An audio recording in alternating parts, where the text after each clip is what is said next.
Okay students, let's start with the topic chemical kinetics. Chemical kinetics हमारा third number का chapter है शायद। हाँ, थर्ड नंबर का चैप्टर पे आता है। स्टार्ट करते हैं। पहले बात कर लेते हैं केमिकल काइनेटिक्स की होती क्या है। ये वो ब्रांच है केमिस्ट्री की जिसके अंदर हम लोग कुछ डिफरेंट टॉपिक्स पढ़ेंगे।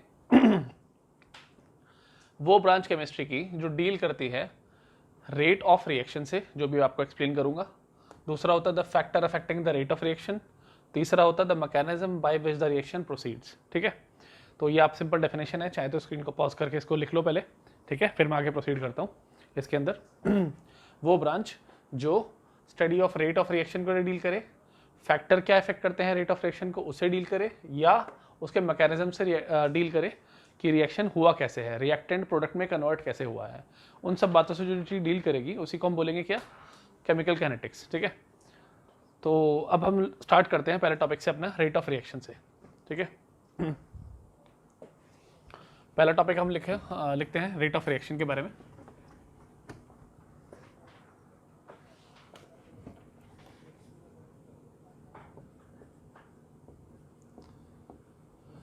पहले रेट ऑफ रिएक्शन जानेंगे। रेट ऑफ रिएक्शन देखो होता क्या है, हमारे पास मान लो कोई रिएक्टेंट है। पहले देखो what is simple reaction. Reaction क्या होती है, किसी भी रिएक्टेंट का प्रोडक्ट में कन्वर्ट होना, इसी को हम क्या बोलते हैं, रिएक्शन बोलते हैं। अब रिएक्टेंट के पास अपनी खुद की कोई कंसंट्रेशन होती है। क्या होती है, कंसंट्रेशन। और आपने कंसंट्रेशन के बारे में कुछ पढ़ा था 11th क्लास में भी, और वैसे भी आप जानते हैं कंसंट्रेशन क्या होती है। कंसंट्रेशन होती है सिंपल मोलैरिटी। क्या होती है बेटा, मोलैरिटी। और मोलैरिटी होती है number of moles upon volume in litre. पढ़ा है कि नहीं पढ़ा। तो कंसंट्रेशन किसी भी रिएक्टेंट या प्रोडक्ट की आप कैसे डिफाइन करते हैं, मोलैरिटी से। और मोलैरिटी क्या होती है, number of moles upon volume in litre. ठीक है, अब देखो रेट ऑफ रिएक्शन हमें जानना है क्या होता है। रेट ऑफ रिएक्शन होता है कि कंसंट्रेशन किसी भी रिएक्टेंट की या तो किसी भी प्रोडक्ट की टाइम के साथ कितनी चेंज हुई है, उसी को बोलते हैं क्या, रेट ऑफ रिएक्शन। ठीक है, अब मान लेते हैं कोई एक रिएक्शन हुआ जिसमें हमारे पास रिएक्टेंट की इनिशियल कंसंट्रेशन थी कितनी, रिएक्शन की इनिशियल कंसंट्रेशन थी R1।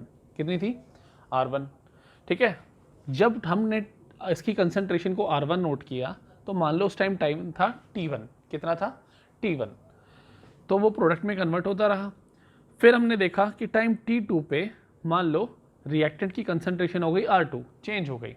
ठीक है, जब टाइम T1 था तो रिएक्टेंट की कंसंट्रेशन R1 थी और प्रोडक्ट की कंसंट्रेशन लेट इट भी मान लेते हैं P1, और T2 पे कंसंट्रेशन मान लेते हैं प्रोडक्ट की P2। कुछ भी हो सकती है। एक बात तो सिंपल है बट ऑब्वियस ही बात है कि जो रिएक्टेंट है उसकी कंसंट्रेशन टाइम के साथ कम होगी और प्रोडक्ट की कंसंट्रेशन टाइम के साथ बढ़ेगी। तो सीधी सी बात है कि R2 की जो वैल्यू होगी, अगर T2 T1 से ज़्यादा है, अगर हम टाइम आगे बढ़ रहे हैं तो एक हिंदी भाषा में सिंपल समझो, अगर मान लेते हैं 2 सेकंड पे रिएक्टेंट की कंसंट्रेशन R1 है और प्रोडक्ट की P1 है, तो 4 सेकंड बाद R2 सीधी सी बात है कमी होगी ना, ज़्यादा तो नहीं होगी। और प्रोडक्ट की कंसंट्रेशन क्या हो जाएगी, ज़्यादा हो जाएगी, क्योंकि रिएक्टेंट फटाफट प्रोडक्ट में कन्वर्ट हो रहा है। तो प्रोडक्ट बढ़ता जा रहा है और रिएक्टेंट कम होता जा रहा है। ठीक है, तो अब समझने की कोशिश करो, अगर मुझे इस रिएक्शन के लिए रेट ऑफ रिएक्शन लिखना पड़े तो मैं क्या लिखूंगा, तो मैं रेट ऑफ रिएक्शन को क्या लिखूंगा, चेंज इन कंसंट्रेशन। चेंज को मैं डेल्टा के साइन से डिनोट करूंगा। डेल्टा मतलब चेंज होता है, ठीक है, फाइनाइट चेंज। तो change in concentration of reactant upon change in time. इसको मैं ऐसे लिख सकता हूँ कि नहीं लिख सकता हूँ, ये हुआ change in concentration of reactant upon change in time. मुझे बताओ रिएक्टेंट की कंसंट्रेशन कितनी चेंज हुई है, रिएक्टेंट की कंसंट्रेशन चेंज हुई है R1 से R2। तो डिफरेंस क्या, R2 माइनस R1 या R1 माइनस R2 होगा। तो मैंने डिफरेंस लिख दिया R1 माइनस R2। ये तो ऊपर का चेंज हुआ, कितने टाइम में हुआ है, T2 से T1 को माइनस कर दो, T2 माइनस T1। ये हुआ rate of reaction in terms of reactant. Clear है। अब मुझे एक बात बताओ, क्या जो रेट ऑफ रिएक्शन यहाँ पे चेंज हुआ है, change in concentration of R upon change in time, क्या उसके सामने मैं साइन नेगेटिव लगाऊंगा। और नेगेटिव मैंने क्यों लगाया, क्योंकि यहाँ पे कंसंट्रेशन टाइम के साथ डिक्रीज हो रही है। रिएक्टेंट की कंसंट्रेशन टाइम के साथ हमेशा कम होती है, क्योंकि वो प्रोडक्ट में कम हो रहा है, कन्वर्ट हो रहा है। अगर वो प्रोडक्ट में लगातार कन्वर्ट हो रहा है तो उसकी कंसंट्रेशन तो सीधी सी बात है कमी हो जाएगी, और प्रोडक्ट लगातार बढ़ता रहेगा तो उसकी क्या हो जाएगी, पॉजिटिव। तो अगर मुझे रेट ऑफ रिएक्शन को रिएक्टेंट के टर्म्स में लिखना पड़ा तो कुछ ऐसा लिख दूंगा, और यहीं मुझे अगर प्रोडक्ट के टर्म में लिखना होता तो मैं क्या ऐसे लिख देता, delta P by delta T. Same delta P को मैं क्या लिखता, P2 माइनस P1, P2 ज़्यादा P1 कम है, और T2 माइनस T1 इसके सामने लिख देता। क्लियर है बात? ये होता है rate of reaction. Are we clear with this? पूरा नोट करो, नेक्स्ट टॉपिक पे बढ़ते हैं फिर।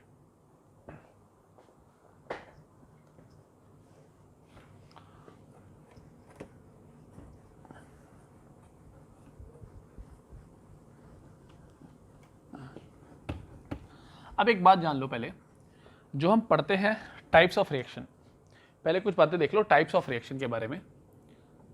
Types of reaction, types of reaction हमारे पास 3 टाइप की होती हैं।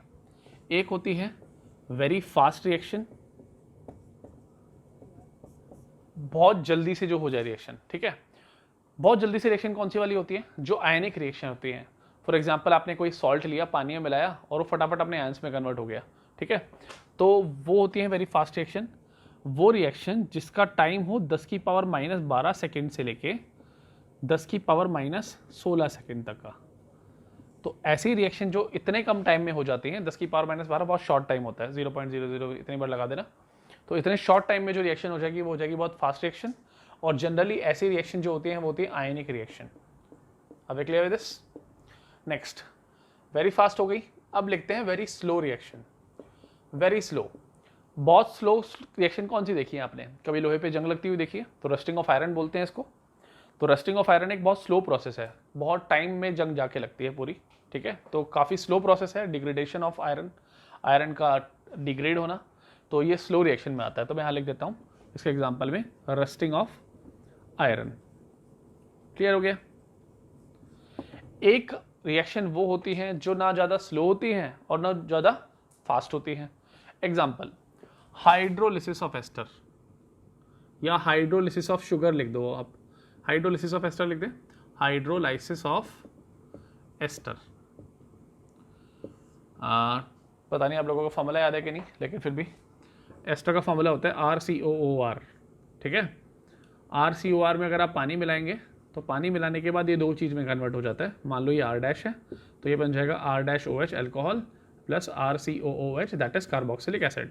अभी ये ऑर्गेनिक केमिस्ट्री का पार्ट है, इस पर ज़्यादा दिमाग मत लगाना, बस एक बात याद रखो एग्जाम्पल में कि हाइड्रोलिसिस ऑफ एस्टर एक एग्जाम्पल है इसका मिड रिएक्शन का। ये वेरी फास्ट रिएक्शन है, वेरी स्लो रिएक्शन है, तो ये मिड रिएक्शन है, मतलब ज़्यादा फास्ट भी नहीं होती और बहुत ज़्यादा स्लो भी नहीं होती। क्लियर है? तो यहाँ तक के 3 एग्जाम्पल आपके क्लियर हो गए। आगे जानने, अच्छा एक और बात याद रखना, हम जो पढ़ेंगे केमिकल काइनेटिक्स वो जनरली इस टाइप के रिएक्शंस के लिए पढ़ेंगे जो मिड टाइप की हैं, ठीक है, तो हमें मेनली इनके बारे में सब कुछ पढ़ना है।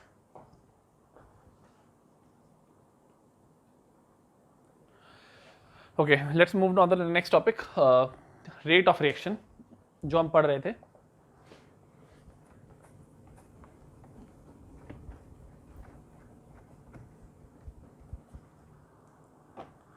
अब मुझे एक बात बताओ, अगर मैं यहां से आपसे पूछूं इसकी यूनिट क्या होती है?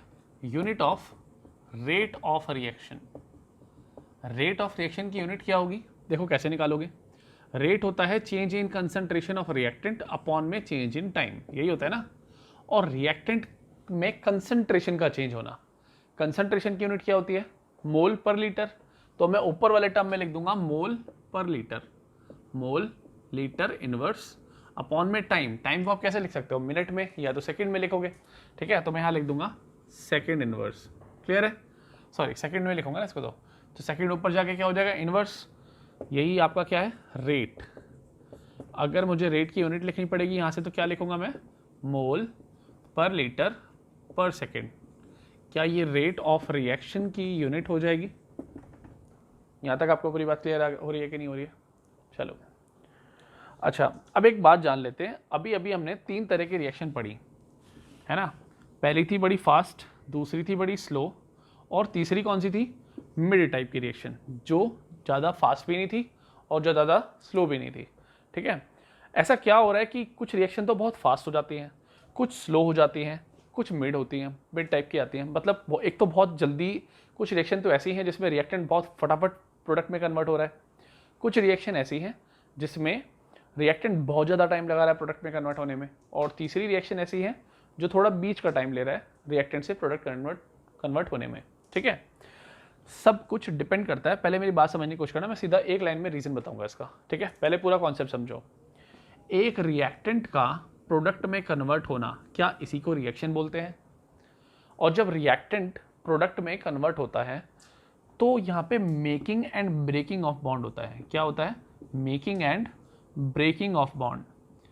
देखो, हमारे पास मान लो रिएक्टेंट कुछ ऐसा था और इसको प्रोडक्ट बनाना है ऐसे वाला, तो पहले ये अपना बॉन्ड तोड़ेगा, फिर कहीं आपस में कुछ रिएक्ट करेगा, फिर कुछ ऐसा प्रोडक्ट बनाएगा। तो कहीं ना कहीं तो बॉन्ड टूट रहा है और कहीं ना कहीं बॉन्ड बन रहा है। अलग अलग बॉन्ड बनाने के लिए अलग अलग बॉन्ड एनर्जी होती है कि नहीं होती है? तो देयर इज, अगर आपको रीजन लिखना पड़े why there is a difference in the rate of reaction for all the kind of reactions, तो आपको क्या लिखना पड़ेगा? There are different bond energy in make different bond energy is used in making and breaking of bond, therefore the rate of reaction for different type of reaction is different. Are we clear with this? Good. Move on to the next topic. आगे करते हैं। आपसे मैं request करता हूँ कि हर topic को साथ साथ लिखते रहें, समझते रहें, और जितना मैं बातों को वर्बली बता रहा हूँ हो सके तो उसको रोक के स्क्रीन को पहले उसको लिख लिया करो साथ में। ठीक है, क्योंकि हर चीज़ मेरे पास बोर्ड पे लिखना पॉसिबल नहीं है, क्योंकि काफ़ी टाइम मेरा कंज्यूम होगा। आपको बीच में रोक के और उसको साथ साथ नोट्स में लिखते रहें। ठीक है, चलो अगले टॉपिक पे चलते हैं।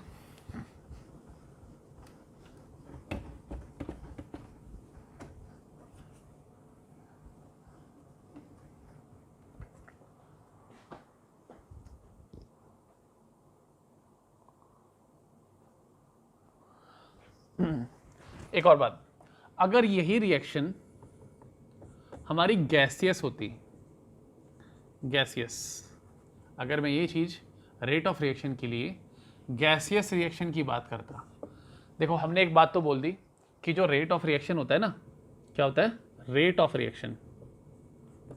रेट ऑफ रिएक्शन जो होता है वो होता है change in concentration upon change in time. मैंने ये तो लिख दिया।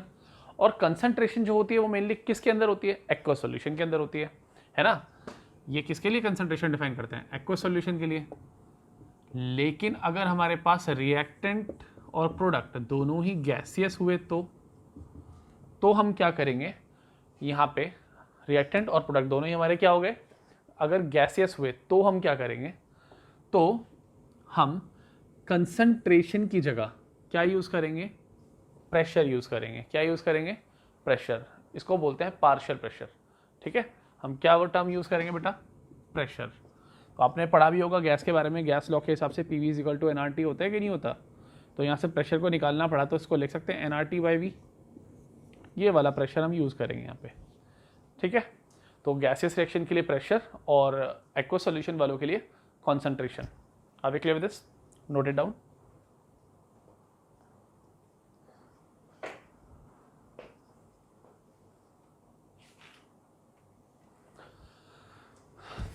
चलो नेक्स्ट टॉपिक स्टार्ट करते हैं, measurement of rate of reaction.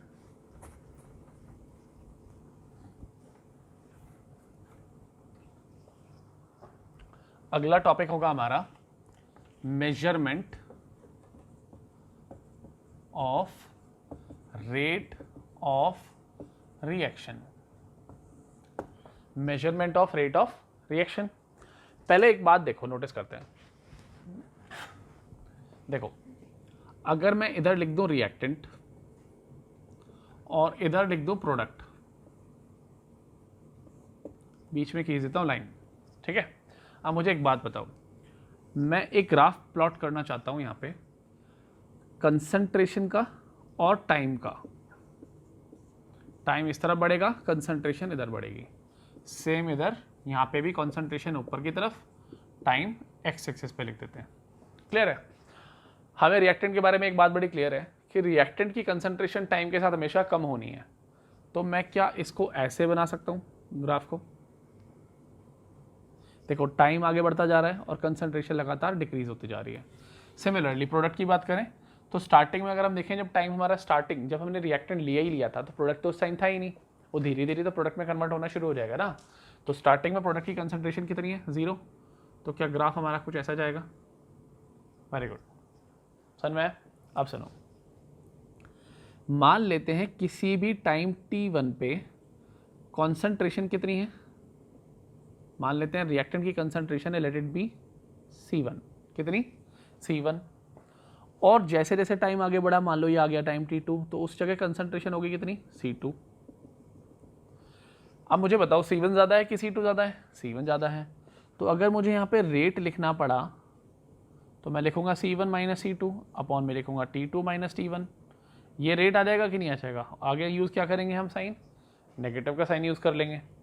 दूसरी बात, अगर मुझे इधर यहाँ सेम काम यहाँ पर होगा कि नहीं होगा, ये टाइम T1 है और यहाँ पे कंसंट्रेशन C1 मान लेते हैं, टाइम T2 ले लेते हैं, यहाँ पे कंसंट्रेशन C2 ले लेते हैं। हमें दिख रहा है टाइम T2 पे जैसे जैसे टाइम बढ़ा तो कंसंट्रेशन बढ़ी, प्रोडक्ट की कंसंट्रेशन टाइम के साथ क्या हो जाती है, बढ़ जाती है, और रिएक्टेंट की कंसंट्रेशन टाइम के साथ क्या हो जाती है, कम हो जाती है। अब देखो काम की बात, हमें मेजर कैसे करना है रेट ऑफ रिएक्शन को।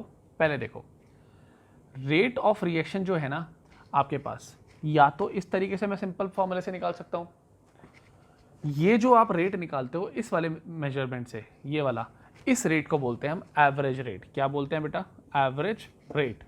तो पहले आप एक जनरल बात को याद रखो कि जो रेट है ना ये आपका दो टाइप का है, एक है एवरेज रेट, एक है इंस्टेंटेनियस रेट।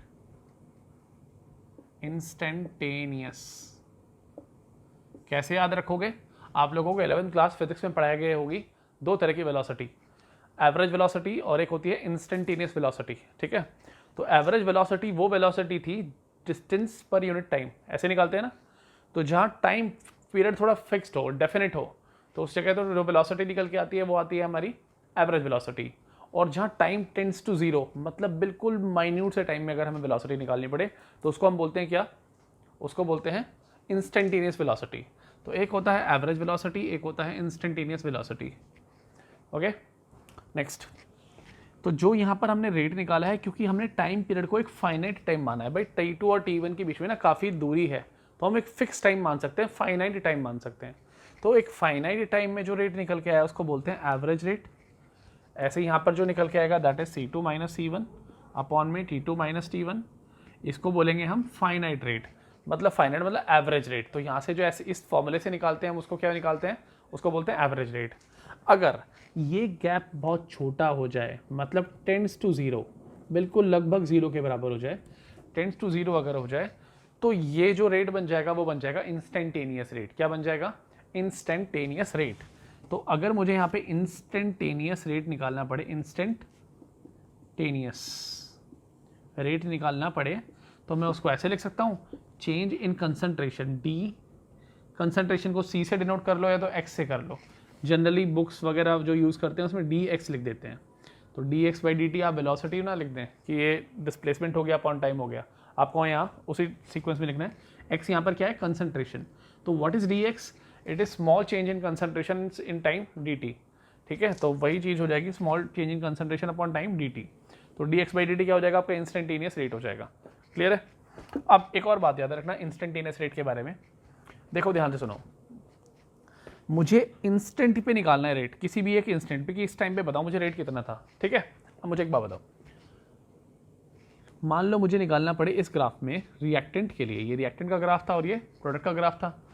रिएक्टेंट के ग्राफ में मुझे इस वाले टाइम पे निकालना है रेट, कौन सा रेट, इंस्टेंटेनियस रेट। आपसे किसी ने पूछ लिया बताओ टाइम T1 पर क्या रेट था रिएक्शन का, तो कैसे निकालोगे, जिस जगह पर आपको रेट निकालना है उसको जाके पहले टच करेंगे ऊपर, वहाँ की कंसंट्रेशन में दिख चुकी है कि नहीं दिख चुकी है।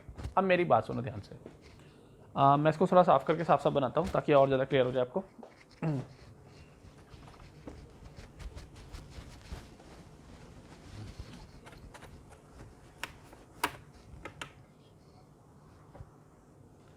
अगर आपसे किसी ने रिएक्टेंट को लेके पूछा इंस्टेंटेनियस रेट निकालोगे कैसे, तो रिएक्टेंट का ग्राफ हमें साफ साफ दिख रहा था, कुछ ऐसा था। आपसे किसी ने पूछ लिया बताओ इस जगह पे टाइम T1 पे निकाल के दिखाओ, तो मैं क्या करूँगा, सबसे पहले एक लाइन को ना ले जाके ऊपर टच कर दूंगा, किसी एक पॉइंट पे टच होगी ऊपर वाले ग्राफ में, और इस वाले एक्सिस पे हमारा क्या था, कंसंट्रेशन था, ठीक है, और इस तरफ टाइम। अब देखो क्या करना है, अगर आपसे किसी ने पूछा बताओ इस वाले टाइम पे कंसंट्रेशन कितनी है, हमने डॉट जाके फिक्स कर लिया वहाँ पे, जिस पॉइंट पे वो जाके लाइन को टच किया है मैंने उस पॉइंट पर ना एक ऐसी टेंजेंट खींच लिया, मतलब समझने की कोशिश करना, ड्राइंग में थोड़ा सा झोल है। अगर मैंने यहाँ पे एक लाइन को टच किया तो जिस पॉइंट पे जाके T1 यहाँ पे टच कर रहा है वो लाइन ना टेंजेंट सिर्फ उसी पॉइंट को टच करेगी, करा, और कहीं और टच नहीं करेगी वो। तो उसको टच कर, उस पॉइंट को टच करके एक सीधी लाइन ड्रॉ करो पहले, और उसको जाके इस वाले एक्सिस एक्स एक्सिस से मिला दो। मिला दिया। मुझे बताओ यहाँ पे कहीं ना कहीं ये जो है थीटा एंगल, ये थीटा ने नोट कर लिया। अब एक और बात पहले समझो, अभी थोड़ी देर पहले आपने पढ़ा था, मान लो टाइम T1 पर जो कंसंट्रेशन है, मान लो यहाँ पे C1 है और यहाँ पे कंसंट्रेशन हो गई टाइम T2 पे C2। मुझे एक बात बताओ, क्या C1 माइनस C2 अपॉन में T1 माइनस T2 यही रेट ऑफ रिएक्शन था? और ये रेट कौन सा था? एवरेज वाला। एवरेज रेट जो था वो क्या है? ये जो C1 माइनस C2 है, क्या ये y एक्सिस में चेंज है? और T1 माइनस T2 जो है वो x एक्सिस में चेंज है। तो change in y axis upon change in x axis, क्या यही आपका स्लोप होता है? क्या आप इसको tan थीटा से भी डिनोट करते हैं? ये एवरेज रेट के लिए था। लेकिन अगर आपको इंस्टेंटेनियस निकालना पड़े तो मुझे बताओ, इंस्टेंट पे इस टाइम T1 पे इस पॉइंट को आपने यहाँ इसको टच करके नहीं बनाया θ1। मैं थोड़ा सा और आगे चलता हूँ, किसी दूसरे पॉइंट को ले लेता हूँ, मान लो ये टाइम T2 पे ले लिया। तो अगर मैं इस पर टच करूँगा तो कुछ ऐसा टेंजेंट खींचूंगा। सोचो ये वाला जो एंगल है थीटा वो कम हो गया है और आगे इधर जाके इस तरफ जाते जाते बढ़ रहा है। मुझे बताओ आगे की तरफ जब हम टाइम के साथ आगे बढ़ रहे हैं तो क्या थीटा की वैल्यू कम हो रही है? देखो ये ग्राफ तो इतना छोटा सा आ रहा है, ये वाला थीटा तो छोटा सा आ रहा है और ये वाला थीटा बड़ा आ रहा है, ठीक है। तो जितना हम टाइम की तरफ आगे बढ़ रहे हैं उतना थीटा की वैल्यू क्या हो रही है? लगातार कम हो रही है। और अगर थीटा की वैल्यू लगातार कम हो रही है, इसका मतलब क्या है? इसका मतलब है रेट कम हो रहा है। कौन सा कम हो रहा है रेट? इंस्टेंटेनियस रेट कम हो रहा है। Are we clear with this? ठीक है, यहाँ तक की बात आपको पूरी क्लियर होगी। तो इंस्टेंटेनियस रेट टाइम के साथ क्या हो जाता है? लगातार कम होता चला जाता है, ठीक है। आगे बढ़ते हैं। स्लोप आपको समझ में आ गया, यहाँ तक आ गया। तो हम इंस्टेंटेनियस रेट निकालते कैसे हैं? सिंपल सी बात, इंस्टेंटेनियस रेट को हम निकालेंगे स्लोप से। किससे? स्लोप से। रिएक्टेंट वाले ग्राफ में रेट ऑफ रिएक्शन क्या हो जाता है? लगातार कम होता रहता है। और यहाँ पे थीटा की वैल्यू क्या हो रही है? लगातार कम हो रही है रिएक्टेंट के लिए। और अगर मैं इस वाले की बात करूँ, फॉर एग्जांपल प्रोडक्ट की बनाते हैं, तो अगर मैं प्रोडक्ट का ग्राफ बनाने लगूँ यहाँ पे, तो सिंपल सी बात समझो, क्या प्रोडक्ट का ग्राफ कुछ ऐसा, प्रोडक्ट वाले केस में क्या हो रहा है कि ग्राफ कुछ ऐसे जा रहा है, ऐसे जा रहा है। तो इस वाले पॉइंट पे अगर हमें ग्राफ की वैल्यू निकालनी पड़ी तो कैसे निकालेंगे? हम यहाँ पर एक लाइन टच करेंगे, इस टेंजेंट को ड्रॉ करेंगे जो इस पॉइंट को टच करके निकालेगी। यार ये गड़बड़ हो रहा है, रुक जा, गलत बन रहा है। प्रोडक्ट वाले केस में सिंपल ग्राफ ड्रॉ करो। ग्राफ ड्रॉ किया, किसी एक पॉइंट पे हमें इंस्टेंटेनियस रेट निकालना है। तो मैं क्या करूँगा? ऐसे एक लाइन को लाऊंगा जो इसी पॉइंट को टच करके जाएगी और फिर इसको ऐसे स्लोप के साथ जोड़ दूंगा। तो मान लो ये वाला एंगल हो गया θ1। फिर दूसरे पॉइंट पे लाना पड़ा तो कुछ लाइन ऐसे आई निकल के स्ट्रेट पीछे की तरफ खींच के ले गए, सीधा लेके गए और फिर ले आए। ये एंगल हो गया θ2। एंगल विद टाइम क्या हो जाता है? यहाँ पे बढ़ रहा है। और एंगल अगर विद टाइम बढ़ रहा है तो ऑब्वियसली बात है यहाँ पे रेट ऑफ रिएक्शन बढ़ जाएगा, क्योंकि हम रेट ऑफ रिएक्शन को इंस्टेंटेनियस के केस में थीटा से, दैट इज tan थीटा से ऑलरेडी डिफाइन कर चुके हैं। tan थीटा जितना ज़्यादा होता चला जाएगा उतना रेट ऑफ रिएक्शन कम होता चला जाएगा, वो ज़्यादा होता चला जाएगा।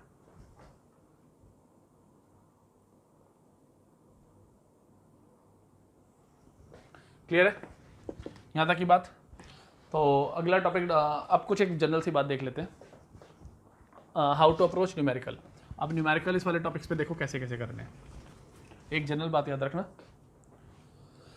मान लेते हैं हमारे पास एक रिएक्टेंट है A, एक और रिएक्टेंट है B, ये दोनों आपस में रिएक्ट करते हैं और प्रोडक्ट बनाते हैं C प्लस प्रोडक्ट बनाते हैं D। बना लिए कि नहीं बना लिए? Very good. जो स्मॉल है ना, ये small a, small b, small c, ये तो है नंबर ऑफ मोल्स। क्या है? Number of moles. और ये capital A, capital B, capital C, capital D, जो ये है रिएक्टेंट के नाम, ये प्रोडक्ट के नाम है। समझ में आया? अगर मुझे लिखना पड़े रेट ऑफ रिएक्शन, क्या लिखना पड़े? रेट ऑफ रिएक्शन, तो मैं कैसे लिखूंगा? A, B, C, D के टर्म्स में। जो भी, ये बताओ मुझे पहले कि A और B हमारा क्या है? रिएक्टेंट है। और सी और डी हमारा क्या है, प्रोडक्ट है। तो ए और बी के टर्म्स में सिंपल सी बात देखो ध्यान से, ए और बी के टर्म्स में जो रेट ऑफ रिएक्शन होता है वो क्या होता है, simple change in concentration of A upon change in time. साथ में जो नंबर ऑफ मोल्स है ना, मैं उसको नीचे लिख दूंगा 1/a। क्या लिख दूंगा, 1/a। क्लियर है, 1/a लिखा तो नंबर ऑफ मोल्स जो इसको हम स्टोइकोमेट्रिक कॉफिशिएंट भी बोलते हैं, इसको उठा के मैं नीचे ले आऊँगा, साथ में लगा दूंगा माइनस का साइन। क्लियर हुआ, is equal to 1/b minus फिर लगाऊंगा क्योंकि ये रिएक्टेंट है और रिएक्टेंट की कंसंट्रेशन टाइम के साथ कम होती है। तो यहाँ लिखूंगा change in concentration of B upon change in time. C के टर्म्स में कैसे लिखेंगे, 1/c change in concentration of C upon change in time. यहाँ प्लस लगाएंगे क्योंकि प्रोडक्ट है और प्रोडक्ट की कंसंट्रेशन टाइम के साथ बढ़ जाती है। सेम डी के साथ लिखेंगे तो यहाँ लिखेंगे plus 1/d change in concentration of D upon में change in time. Are we clear with this? तो ये रेट ऑफ रिएक्शन का सिंपल सा टर्म समझ में आ गया हमें, ठीक है।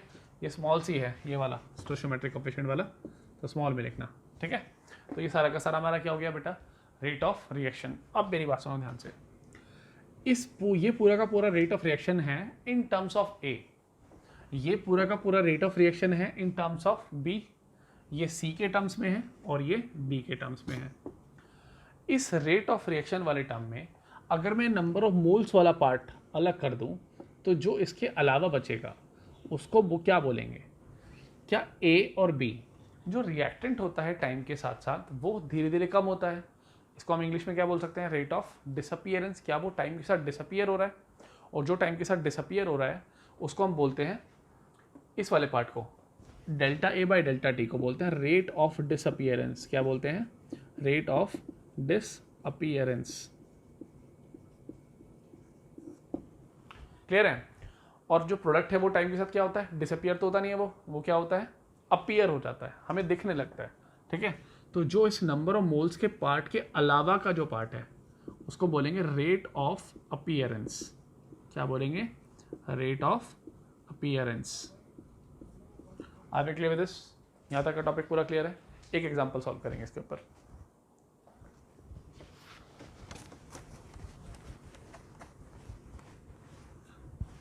अगर मान लो आपको एक क्वेश्चन दिया किसी ने, N2 + 3H2 gives out 2NH3, ऐसे दी थी आपको, ठीक है। और आपसे पूछा इसमें रेट बताओ रिएक्शन का।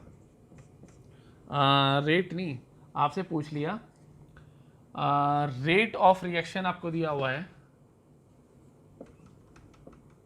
3 × 10⁻⁻12, ऐसे लिख देते हैं, ठीक है। रेट ऑफ रिएक्शन, रेट की यूनिट क्या थी, मोल पर लीटर पर सेकेंड, तो हम जनरल जैसा लिख देते हैं यूनिट मोल पर लीटर पर सेकेंड।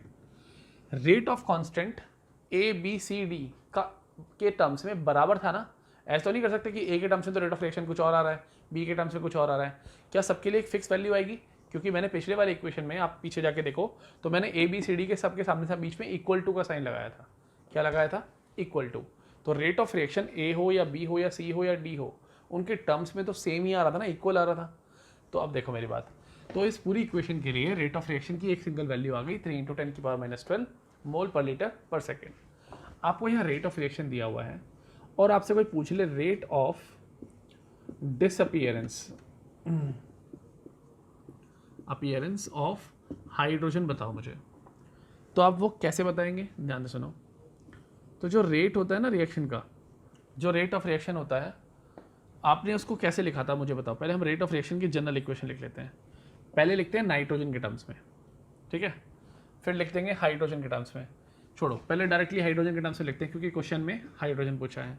क्या मैं इसको लिख सकता हूँ 1/3 × डेल्टा एच की कंसंट्रेशन चेंज अपॉन में डेल्टा टी, ऐसे लिख सकते हैं। हाइड्रोजन की कंसंट्रेशन में कितना चेंज आया अपॉन चेंज इन टाइम। मैंने आपको एक बात बताया था, नंबर ऑफ मोल्स के अलावा का जो भी पार्ट होता है वो अपीयरेंस और डिसअपीयरेंस बताता है। अब आपको दिख रहा है हाइड्रोजन तो यहाँ पे क्या है, हाइड्रोजन तो रिएक्टेंट है, वो टाइम के साथ क्या होगा, डिसअपीयर होगा। और अगर वो डिसअपीयर होगा तो उसको एज इट इज यहाँ पे लिख देंगे। ये रेट ऑफ डिसअपीयरेंस बताएगा कि नहीं बताएगा हाइड्रोजन का।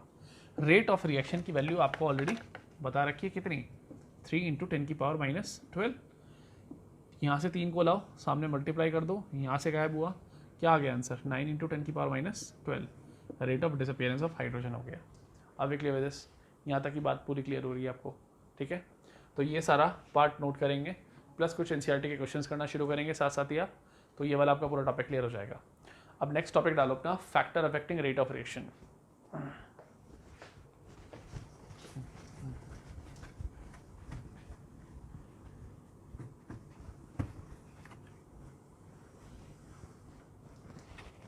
अगला टॉपिक डालो, factor affecting rate of reaction.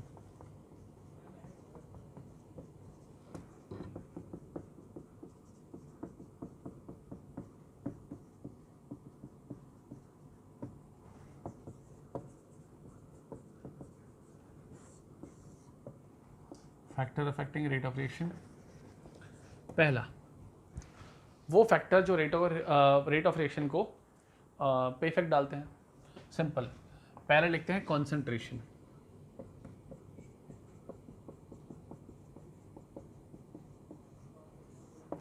Concentration किसका, रिएक्टेंट और प्रोडक्ट का कंसंट्रेशन। अब मुझे एक बात बताओ, आप गेहूं पिसवाने चक्की के पास गए, तो जब आप गेहूं को जितना ज़्यादा डालोगे उतना आटा ज़्यादा बनेगा कि नहीं बनेगा। तो यहाँ पर गेहूं क्या है, रिएक्टेंट, और आटा जो है वो प्रोडक्ट है। सिंपल सी बात है, जितने ज़्यादा गेहूं डालोगे उतना आटा ज़्यादा बनेगा। गेहूं नहीं डालोगे और देखते रहोगे आटा आ जाए, तो ऐसे थोड़े ना आ जाएगा, ठीक है। तो जितना आप रिएक्टेंट की कंसंट्रेशन जितनी बढ़ाओगे, क्या प्रोडक्ट उतना ज़्यादा बढ़ेगा। सिंपल, पहला पॉइंट नोट करें, greater is the concentration greater is the rate of reaction. पहला पॉइंट।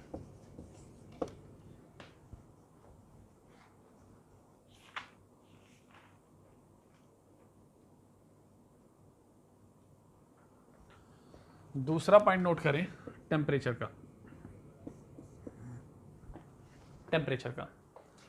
टेम्परेचर की बात जानने से पहले कुछ बेसिक बातों को और समझाना ज़रूरी है।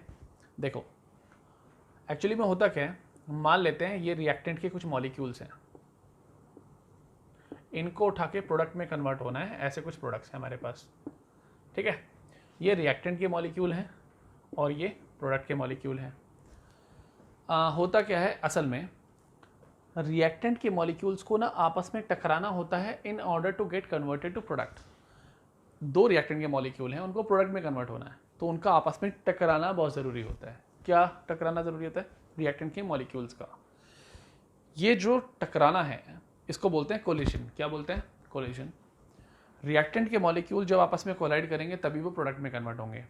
अब एक और बात ध्यान से सुनो, ये जो रिएक्टेंट के मॉलिक्यूल्स है ना, इनका कोलिजन ऐसा नहीं होना चाहिए कि आए हल्का सा साइड लगा के चले गए, ठीक है। ये कोलिजन ना इफेक्टिव होना चाहिए, इफेक्टिव होना चाहिए, एक प्रॉपर एनर्जी के साथ होना चाहिए। इस एनर्जी के बारे में, इस कोलिजन्स के बारे में आप इस चैप्टर के लास्ट वाले पार्ट में पढ़ेंगे, बस अभी बेसिक समझे। ये जो कोलिजन है इट शुड बी इफेक्टिव, ठीक है। तो रिएक्टेंट के मॉलिक्यूल जो आपस में टकरा के प्रोडक्ट में कन्वर्ट होना चाहते हैं, उनके बीच में जो कोलिजन है ना वो काफ़ी प्रोडक्टिव होना चाहिए, इफेक्टिव कोलिजन होना चाहिए। इसको बोलते हैं इफेक्टिव कोलिजन। ऐसे नहीं कि कोई हल्का फुल्का साइड विदाउट एनी ओरिएंटेशन, कोई इधर से आया हल्का फुल्का टच करके चला गया, ऐसे नहीं होगा। आए दो मॉलिक्यूल प्रॉपर कोलाइड करें तभी वो प्रोडक्ट में कन्वर्ट होंगे, ऐसे नहीं कि हल्का फुल्का टच होकर चले गए और प्रोडक्ट में कन्वर्ट हो गए। सिंपल सी बात है। अब हमें दूसरा फैक्टर जानना है टेम्परेचर के बारे में। मुझे एक बात बताओ, अगर मैंने इस रिएक्शन के दौरान टेम्परेचर बढ़ा दिया तो ये रिएक्टेंट के मॉलिक्यूल ज़्यादा एनर्जी ले लेंगे कि कम एनर्जी ले लेंगे, मुझे बताओ। ऑब्वियसली बात है, ज़्यादा एनर्जी। हमने टेम्परेचर मतलब एक हीट दी है, heat is a form of energy, और अगर मैंने एनर्जी दी है तो क्या रिएक्टेंट के मॉलिक्यूल्स आपस में ज़्यादा एनर्जी लेकर टकराना शुरू कर देंगे। तो टकरावट ज़्यादा होगी या कम, ऑब्वियसली बात है टकरावट ज़्यादा होगी, और जितना ज़्यादा टकराना शुरू कर देंगे उतना ज़्यादा प्रोडक्ट में कन्वर्ट होंगे कि नहीं होंगे। तो विद द, इसमें इसका पॉइंट क्या लिखेंगे, with the increase in temperature rate of reaction increases. क्या हो जाएगा, रेट बढ़ जाएगा। तो जैसे जैसे टेम्परेचर बढ़ेगा रेट ऑफ रिएक्शन भी बढ़ जाएगा। Are we clear with this. तो जैसे जैसे टेम्परेचर बढ़ेगा रेट ऑफ रिएक्शन बढ़ जाएगा। यहाँ तक समझ में आ रहा है। कभी कभी तो यही बोलते हैं कि 10 degree for every 10 degree rise in temperature rate of reaction becomes nearly double. तो रेट ऑफ रिएक्शन जो होता है ना लगभग डबल हो जाता है अगर हर 10 डिग्री सेल्सियस का टेम्परेचर को राइज करा जाए। यहाँ तक की बात आपको पूरी क्लियर हो गई कि नहीं होगी। अब क्लियर दिस, आगे बढ़ते हैं। तीसरी बात करते हैं कैटलिस्ट की। मैं मिटा देता हूँ पहले इसको, फिर देखते हैं।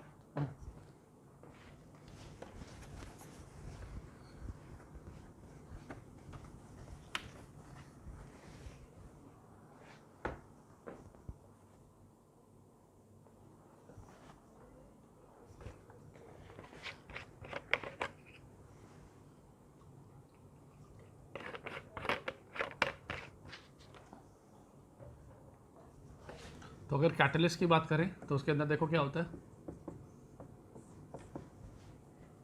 देखो कैटलिस्ट में क्या होगा ना, कैटलिस्ट का मतलब क्या है, देखो समझने की कोशिश करना। मैं वो चीज़ समझा रहा हूँ जो वैसे लास्ट पार्ट में चैप्टर के पढ़ानी है, लेकिन अभी कैटलिस्ट की बात आएगी है तो थोड़ा यहाँ जान लो, बाकी लास्ट पार्ट में जान लेंगे, थोड़ा वहाँ भी क्लियर हो जाएगा। एक रिएक्टेंट है, मैं इस एक्सिस पे लिखता हूँ पैरामीटर ऑफ रिएक्शन को। क्या लिखता हूँ? Parameter of reaction. Parameter of reaction का मतलब है कि हम रिएक्टेंट से प्रोडक्ट की तरफ अप्रोच कर रहे हैं, रिएक्टेंट से प्रोडक्ट की तरफ जा रहे हैं। और मैं इस वाली वाई एक्सिस पे ले लेता हूँ एनर्जी को। क्या ले लेता हूँ बेटा? एनर्जी। ठीक है। हर रिएक्टेंट के पास अपनी खुद की कोई एनर्जी होती है कि नहीं होती है? बिल्कुल होती है। और अगर किसी रिएक्टेंट को उठा के प्रोडक्ट में हमें कन्वर्ट करना है तो उसको ना एक मिनिमम एनर्जी तक तो पहुंचना ही पड़ता है। इस एनर्जी को बोलते हैं हम threshold energy. Threshold energy, threshold energy आगे अपने आप लिख लेना यहाँ पे। भाई इस रिएक्टेंट को ना जब तक इस रिएक्टेंट की एनर्जी थ्रेशहोल्ड एनर्जी के बराबर नहीं हो जाएगी तब तक ये प्रोडक्ट में नहीं कन्वर्ट हो पाएगा। ठीक है। मुझे एक बात बताओ, यहाँ एनर्जी 0, ये थ्रेशहोल्ड एनर्जी है। मान लेते हैं कि 10 जूल है, एक रिएक्टेंट है R, उसको कन्वर्ट होने के लिए 10 जूल एनर्जी चाहिए, मिनिमम एनर्जी 10 जूल। अगर 10 जूल एनर्जी नहीं मिली तो प्रोडक्ट में कन्वर्ट नहीं होगा। क्या पहले से ही थोड़ी बहुत एनर्जी इसके पास थी? देखो इस एक्सिस पे थोड़ी बहुत एनर्जी तो पहले ही है ना इसके पास। मान लेते हैं 2 जूल की एनर्जी पहले से ही थी इसके पास। ये 2 जूल की एनर्जी इसके पास पहले से थी, तो हमें कितनी और देनी पड़ेगी इसको एनर्जी? 8 जूल हमें अपनी तरफ से देनी पड़ेगी। तो जो एक्स्ट्रा अमाउंट ऑफ एनर्जी हम देते हैं ना उसको बोलते हैं एक्टिवेशन एनर्जी। बस अभी अभी इतना आइडिया रखो, ये पूरा डिटेल में टॉपिक लास्ट में आएगा। तो जितनी एक्स्ट्रा अमाउंट ऑफ एनर्जी हमें देनी पड़ी उसको क्या बोलते हैं? एक्टिवेशन एनर्जी बोलते हैं। अगर मैंने इस रिएक्टेंट को वो एक्टिवेशन एनर्जी दे दी, एक्टिवेशन एनर्जी दे दी, तो ये रिएक्टेंट की एनर्जी यहाँ तक पहुँची और ये कन्वर्ट हो जाएगा प्रोडक्ट में। किस में कन्वर्ट हो जाएगा बेटा? प्रोडक्ट में। Are we clear with this? यहाँ तक की बात समझ में आ रही है? ध्यान से सुनना। एक रिएक्टेंट से बना प्रोडक्ट और थोड़े टाइम बाद हम मान लेते हैं प्रोडक्ट भी कन्वर्ट होकर रिएक्टेंट बनाता है। ये क्या इस तरफ फॉरवर्ड डायरेक्शन होता है रिएक्टेंट से? किसकी तरफ? रिएक्टेंट से प्रोडक्ट की तरफ फॉरवर्ड रिएक्शन, और प्रोडक्ट से रिएक्टेंट की तरफ बैकवर्ड रिएक्शन होता है। अभी क्लियर?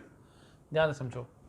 रिएक्टेंट से हम प्रोडक्ट की तरफ चल रहे हैं तो कितनी एनर्जी देनी पड़ती है? इतनी वाली। तो ये जो एक्टिवेशन एनर्जी होती है मैं इसको ऐसे लिख सकता हूँ EF। ये एक्टिवेशन एनर्जी हो गई फॉरवर्ड रिएक्शन की, कि अगर मुझे उठा के रिएक्टेंट को कन्वर्ट करना है प्रोडक्ट में तो इतनी एनर्जी हमें फॉरवर्ड रिएक्शन में देनी पड़ेगी, तभी प्रोडक्ट में कन्वर्ट होगा। अच्छा, अगर हमारा मूड बन जाए कि हमें प्रोडक्ट को उठा के रिएक्टेंट में कन्वर्ट करना है तो प्रोडक्ट की खुद की कोई एनर्जी थी, मान लो 1 जूल की थी, तो कितनी एनर्जी और देनी पड़ेगी उसको थ्रेशोल्ड तक पहुँचाने के लिए? 9 जूल की एनर्जी देनी पड़ेगी। तो ये 9 जूल की एनर्जी यहाँ पर आ गई। तो ये भी एक्टिवेशन एनर्जी है, लेकिन ये बैकवर्ड रिएक्शन की है, तो यहाँ लिख देंगे activation energy for backward reaction. Are we clear with this? यहाँ तक की बात समझ में आई? आगे देखो, कैटलिस्ट का ना काम क्या होता है? सिंपल सी बात को समझाने के लिए मुझे बहुत कुछ समझाना पड़ गया, तो अब समझो। कैटलिस्ट का काम होता है एक्टिवेशन एनर्जी को कम कर देना। क्या करना?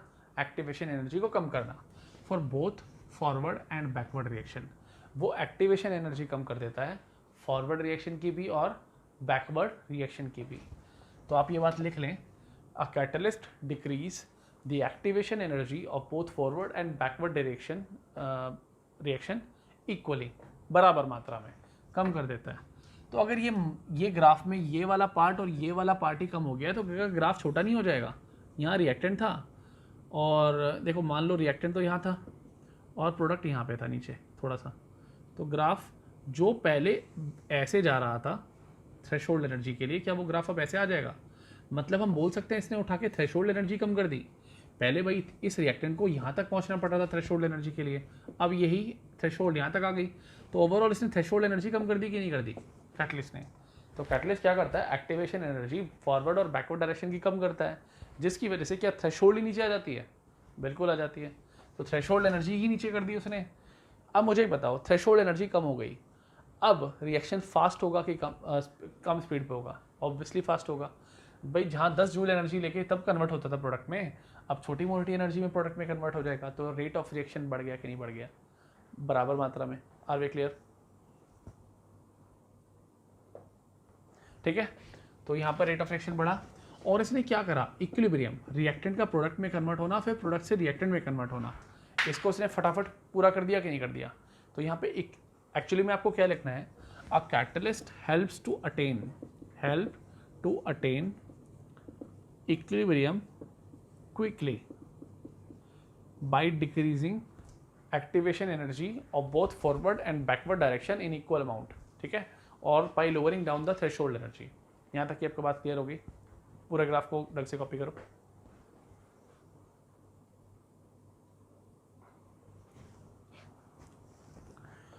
फिर नेक्स्ट पॉइंट देखते हैं।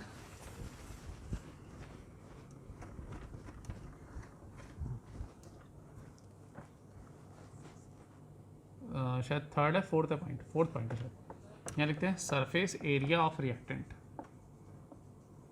सरफेस एरिया ऑफ रिएक्टेंट, एक रिएक्टेंट है वो कन्वर्ट हुआ प्रोडक्ट में। जितना ज़्यादा सरफेस एरिया होगा रिएक्टेंट का, वो उतना जल्दी प्रोडक्ट में कन्वर्ट होगा। फॉर एग्जांपल, अगर मैं एक, हमारे पास मान लो ये चौक है, एक इतने बड़ा हमारे पास पत्थर है, ठीक है, इसको पानी में डालते हैं, चौक है मान लो, पानी में डालते हैं, तो पानी धीरे धीरे सिर्फ बाहर वाले पार्ट को सर वेट करेगा, बहुत धीरे धीरे अंदर जा पाएगा, शायद भीगे या ना भीगे उसकी मर्जी है। लेकिन अगर मैं इसका बिल्कुल पाउडर बना लूँ, छोटे छोटे पार्टिकल्स बना दूँ और पानी में डाल दूँ, सारे पार्टिकल फटाफट गीले हो जाएंगे कि नहीं हो जाएंगे। तो रिएक्शन ज़्यादा कब होगा, जब फाइनल पार्टिकल्स होंगे, छोटे पार्टिकल होंगे, छोटे पार्टिकल्स का सरफेस एरिया ज़्यादा होता है, ठीक है, हाइड्रेशन एनर्जी के टर्म्स में। सिंपल सी बात है, मोर इज द सरफेस एरिया, जितना ज़्यादा सरफेस एरिया होगा उतना रिएक्शन फास्ट होगा, तो उतना रेट ऑफ रिएक्शन ज़्यादा होगा। क्या हो जाएगा, रेट ऑफ रिएक्शन ज़्यादा हो जाएगा। Are we clear? तो more is the surface area, more is the rate of reaction. यहाँ तक की बात आपको क्लियर होगी, कोई डाउट तो नहीं है। चलो नेक्स्ट टॉपिक। तो ये हमारा फोर्थ पॉइंट हो गया, एक पॉइंट और बाकी रह गया, ठीक है, एक पॉइंट और बाकी रह गया।